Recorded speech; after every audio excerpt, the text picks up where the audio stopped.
안녕하십니까. 6월 27일 목요일입니다. 제3의 세상을 본다. 61번째 이야기를 시작하겠습니다.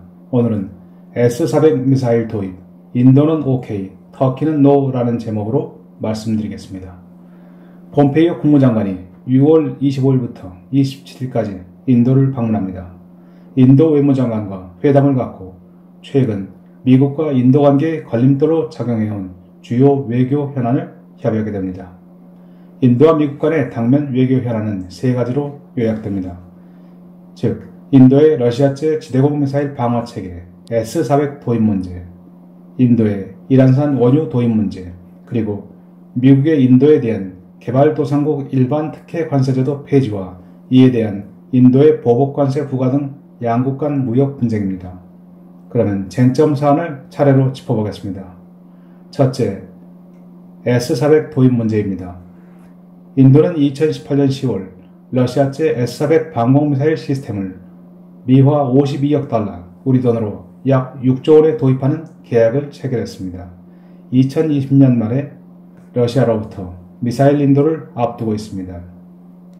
인도가 S-400을 도입하는 것은 중국과 파키스탄의 군사적 위협에 맞서기 위한 것입니다.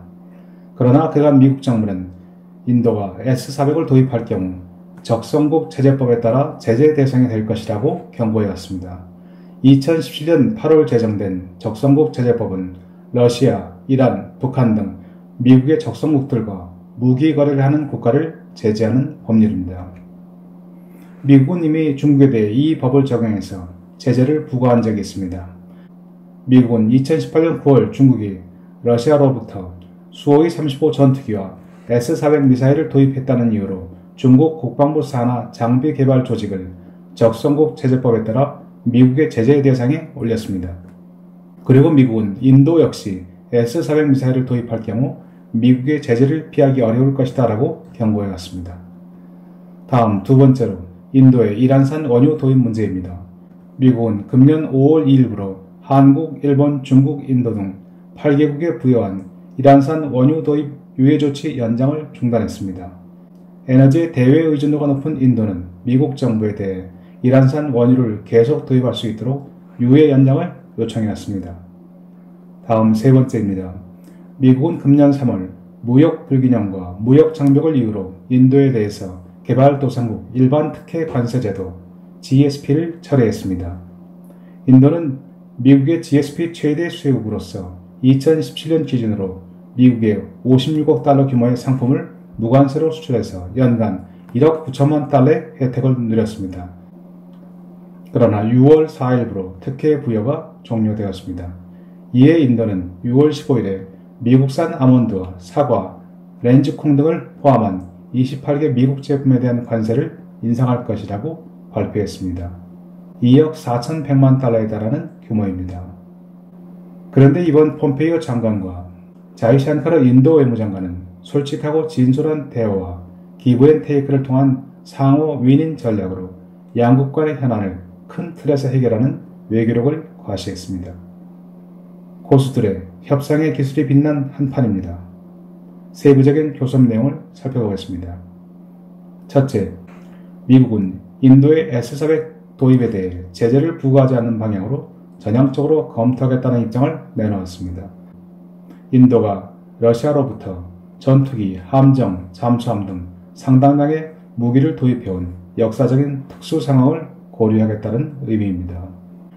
현재도 인도 공군의 주력 전투기는 러시아제 수호이 30MKI이며 러시아 무기가 인도의 방산 도입에서 차지하는 비율은 금액 기준으로 60%에 달합니다.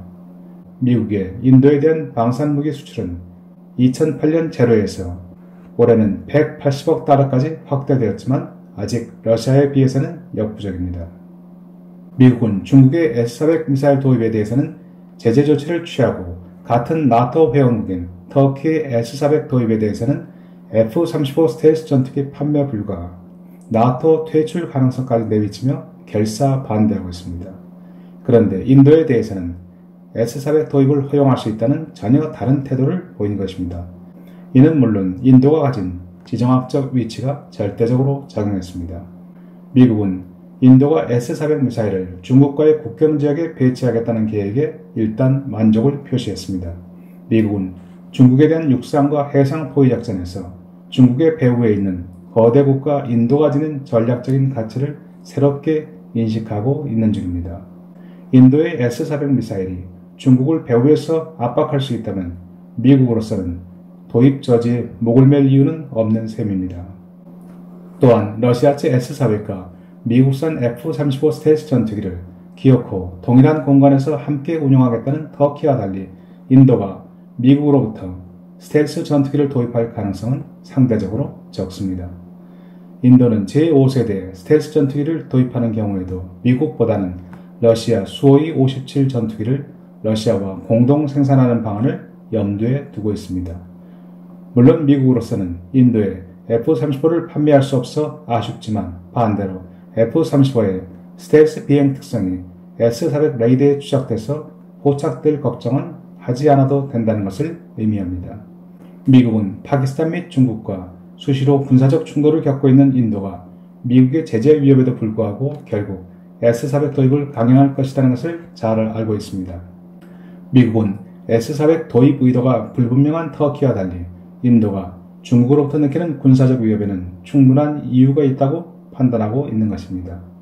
즉, 인도에 대해서 끝내 S-400 도입을 막을 수 없다면 더 이상 제재 카드를 들고 핵심 파트너인 인도와 불편한 관계를 유지할 이유는 없는 셈입니다.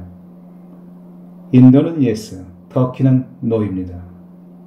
인도는 불과 몇 달 전인 3월 초에도 파키스탄과 한바탕 대규모 무력 충돌을 벌인 바 있습니다. 당시 인도 공군의 미그 21 전투기 한 대가 파키스탄 공군 전투기의 미사일 공격으로 격추되었을 정도로 치열한 전투가 벌어졌습니다. 당시 인도 공군기를 격추한 미사일은 미지의 암람 공대공 미사일이었습니다. 파키스탄 공군의 미국산 F-16에 장착된 공대공 미사일에 의해서 러시아제 빔펠 R-77 공대공 미사일을 장착한 인도의 미그 21 전투기가 격추된 것입니다. 인도는 미지의 공대공 미사일의 위력에 깜짝 놀라서 최근 러시아와 사거리 연장형 공대공 미사일 추가 도입 계약을 긴급 추진 중입니다. 둘째, 인도는 이란산 원유 도입 관련 미국이 S-400 미사일 도입에 더 이상 문제를 제기하지 않는다면 이란산 원유 도입을 완전 중단하겠다는 과감한 제안을 내놓았습니다. 인도는 에너지의 85%를 수입하고 있고 이 중에서 이란으로부터의 도입량은 10%로서 결코 적지 않은 양입니다. 인도는 이란으로서는 중국에 이어 두 번째로 큰 원유 수출국입니다. 이란과 인도와의 관계가 보통 깊은 것이 아닙니다. 그러나 인도는 이미 이란산 원유 비중을 줄이고 미국산 원유로 갈아타고 있습니다. 인도는 미국의 이란 원유 수입 제재 유예 조치가 취해진 2018년 11월부터 금년 5월까지 미국으로부터 일일 18만 4천 배럴의 원유를 도입해왔습니다. 전년 같은 기간에 일일 4만 배럴과 비교한다면 4배 이상 대폭 늘어난 물량입니다.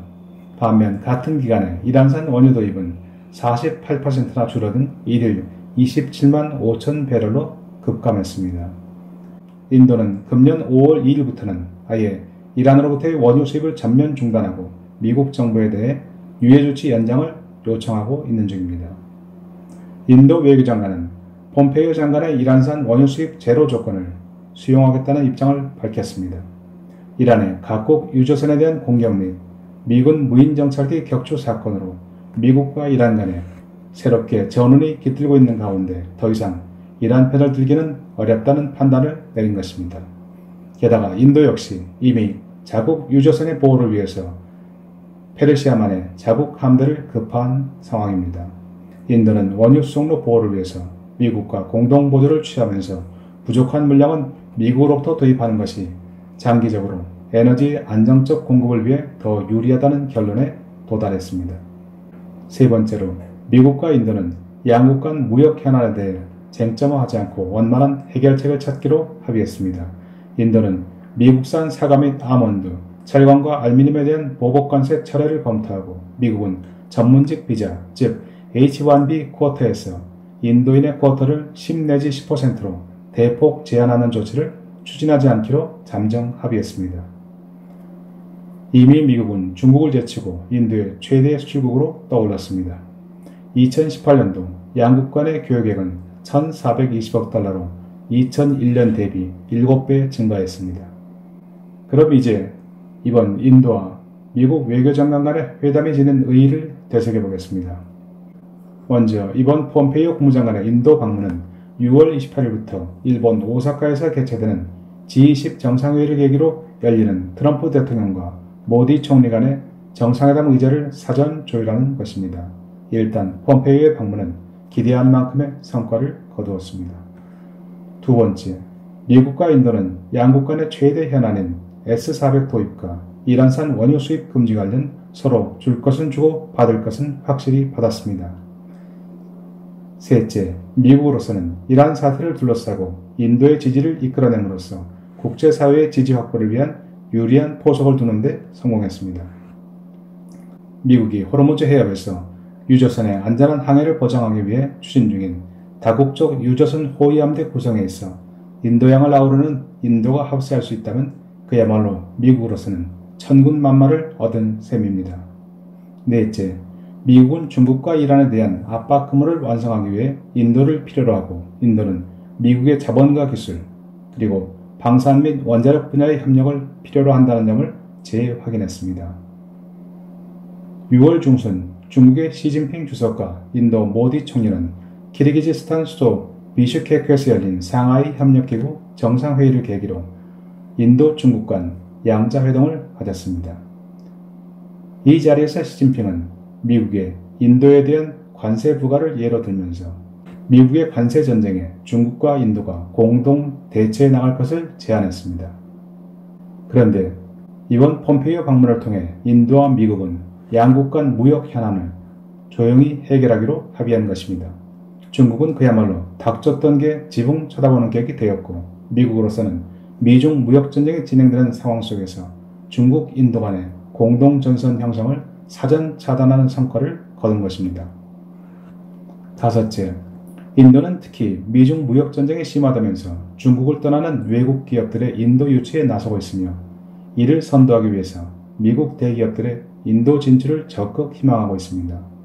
미국 역시 인도가 중국을 대신하는 새로운 공급기지가 될 것으로 기대하고 있습니다.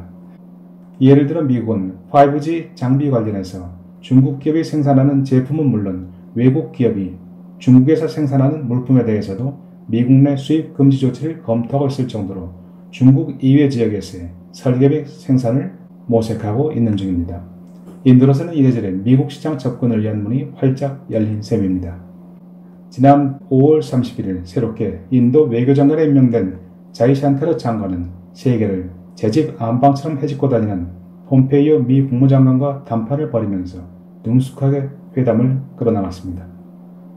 주미 대사 출신으로 미국과 미국 사회를 속속들이 이해하고 있는 데서 오는 여유가 느껴집니다. 자이샹카르 외교장관은 산전수전 다 겪은 노련한 외교관입니다. 무려 42년 전인 1977년 인도 외교부에 입부해서 미국, 중국, 체코, 싱가포르 등 주요 국가 대사를 비롯해서 외교부 내 핵심 요직을 두루 거쳤습니다. 그가 구사하는 외국어만 해도 영어, 중국어, 러시아어, 일어에 헝가리어까지 다양합니다. 일어 구사가 가능한 것은 부인이 일본인이기 때문입니다. 폼페이오 장관과 자이샹카르 장관은 우리네 외교와는 많이 비교되는 수준 높은 협상 기술을 보여줍니다. 어디 한 군데 꽂히면 좌우 돌아보지 않고 올인하는 우리네 정치, 우리네 외교와는 달라도 참 많이 달라 보입니다. 특히 새롭게 무장한 인도의 외교력과 협상력이 돋보입니다. 모디 총리는 6월 한 달간 미국, 일본, 중국, 러시아 정상을 모두 만나게 됩니다. 시진핑 주석과 푸틴 대통령은 키르기즈스탄 상하이 협력기구 회의에서 그리고 트럼프 대통령과 아베 총리와는 오사카 G20 정상회의에서 만납니다. 다자 회담이지만 모두 양자 회담이 별도로 열립니다. 심지어 오사카 G20 정상회의에서는 모디 총리와 트럼프 대통령, 모디 총리와 아베 총리 간의 양자 회담에 이어서 미국, 일본, 인도 3국 정상이 만나는 회담까지 별도로 예정되어 있습니다. 미국과 일본으로서는 대중 포위망 구축을 염두에 둔 의미 있는 회담입니다. 모디 총리 시대를 맞아 국제사회에서 인도의 위상이 빠르게 높아가고 있습니다. 그리고 전통적으로 비동맹 외교를 내세우면서 미국과 일정 부분 거리를 두고 지냈던 인도가 미국과 가까워지는 속도 역시 어지러울 정도입니다. 작년 한 해 미국과 인도 간의 교육 규모는 1,420억 달러를 기록함으로써 2017년 1,260억 달러와 비교하면 1년 만에 무려 12.6%가 증가했습니다. 2018년도 작년도에 인도 미국 간의 교육 규모가 마침내 한국 미국 간의 교육 규모 1,316억 달러를 초월한 것입니다. 328만 7천 평방킬로미터의 거대한 영토, 13억 4천만 명에 달하는 엄청난 인구를 지닌 인도의 잠재력과 성장력, 그리고 파괴력은 결코 만만치 않습니다. 그러나 그 중에서도 특히 눈여겨봐야 할 것은 한반도를 둘러싼 미일 중러 4개국 사이를 교묘히 헤엄치면서 실리를 추구하는 인도의 유연하고 변화무쌍한 외교 역량입니다. 적을 동맹으로, 동맹을 적으로 대하는 거꾸로 외교, 이상이 아닌 감성에 호소하는 얼치기 아마추어 외교, 나만이 옳다는 독불장구식 외교로는 프로와 고수들로 가득 찬 국제사회에서 고차원적 외교 방정식을 볼 길이 없습니다. 국제사회에서는 모든 나라가 전력 질주합니다.